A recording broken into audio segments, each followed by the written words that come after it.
Feel me.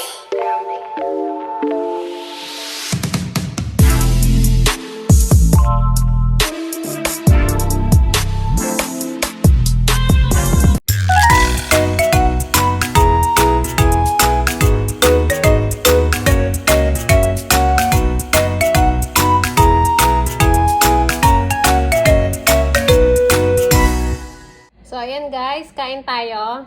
Actually, ginawa ko tong video na to, tapos pinagawa ko sa tagaluto namin.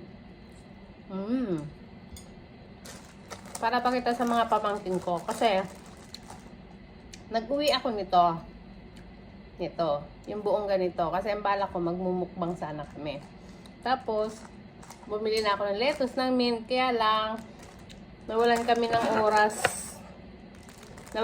oras kumain kasi nga busy kawawala lang ng nanay ko, so parang yung pagod namin lahat magkakapatid, parang doon lang, kung may spare time man pahinga na lang, hindi na kami nakapagmukbang kasi originally ang plano ko talaga uwi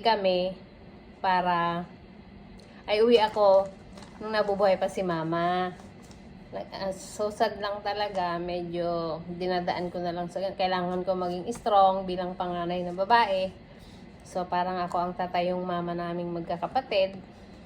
Kailangan ko maging strong, pero may mga time syempre na nanghihina talaga. Pero ganoon lang talaga ang buhay. So nakaplano akong umuwi noon, hindi pa nawawala si mama. Nakabook na ako ng ticket. Tapos, kaso hindi ko na siya inabutan. Day before ako makarating sa bahay, makauwi ng Pilipinas, nawala na si mama. So, huwag na tayo dun sa sad story. Baka ako'y maiyak. Kakain tayo. Ito sana yung papakain ko sa mga pamangkin ko. Kasi pag umuwi ako, kumakain talaga kami. So, gusto ko i-try nila tong Vietnamese na pagkain na ganito. So, nag-uwi ako lahat, kompleto yan. Tapos, bumili pa ako ng mint. Ito, lettuce lang. Wala akong nakuhang mint ngayon. So, tara. Guys, sa mga pamangking ko na dapat magmumukbang tayo, ito sana yon. Ang unang gagawin, ito. Nakakain to. Lagyan natin yan para parang design, pampaganda. Ganyan. Tapos, may pipino.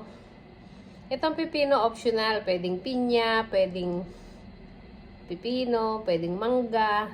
Ayan, dalawahin natin. Pero dapat yung pagkakabilog mo tama lang. Paborito ko to eh. Ayan. Ano to? Parang ham nila, di ko alam ang tawag yan. Basta giniling na ano yan, tapos nilagyan ng parang cornstarch ba or flour. Ganon. Tapos tokwa na pinirito. Tapos itlog na scrambled egg. Tapos, hiniwa-hiwa din siya ng pa-strips. Tapos, ito, ginupit-gupit na to. Yung rice noodles. Dapat pahaba siya. Tapos, pwede pa maglagay-lagay ng dahon-dahon dyan. Mint, or meron pa siya sila kung ano-ano pang dahon-dahon nilalagay dyan. So, ngayon, hindi lang siya available. Yung ating sauce, itong sausawa natin ay may nilagay din siyang sili, pero hindi niya nilagay kasi alam hindi ako makain ng maanghang. Pero masarap yan kung may konting anghang. Ito ay water, kalamansi, may suka, bawang, tsaka may konting asukal yata. Para nag-aagaw yung tamis tsaka asim.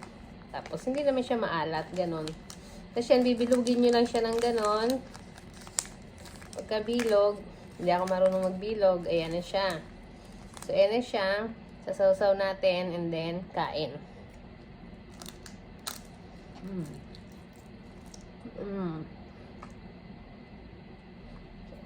Nalulusaw kasi to guys. Ayan.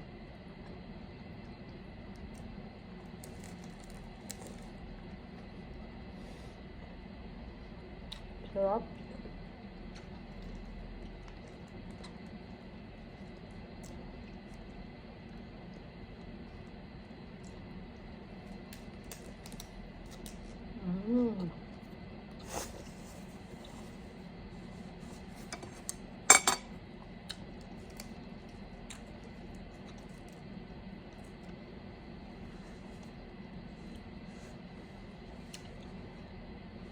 Hindi ko pala nilagyan ng karne. Gagawa ako ulit.